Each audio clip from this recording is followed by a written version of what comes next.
Dumating na ba kayo sa punto na magtanong ng mga ganito? Lahat ng ginawa ko tama, pero parang baliwala pa rin.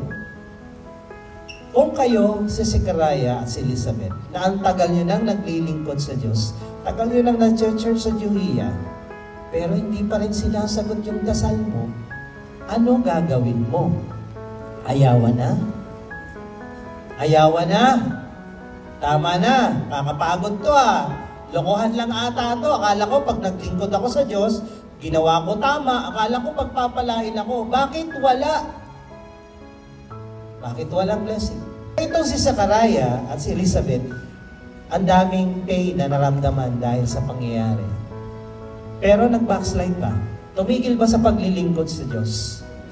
Tumigil ba sa pagpunta sa templo? Hindi. Hindi tumigil, hindi napagod, hindi nagsawa, hindi give up. Dumating yung oras na yung prayer niya, sasagutin na ni Lord. Kaya nga sabi dito, 1 Corinthians 15:58, mga kapatid, huwag kayong mapagod, be steadfast, immovable.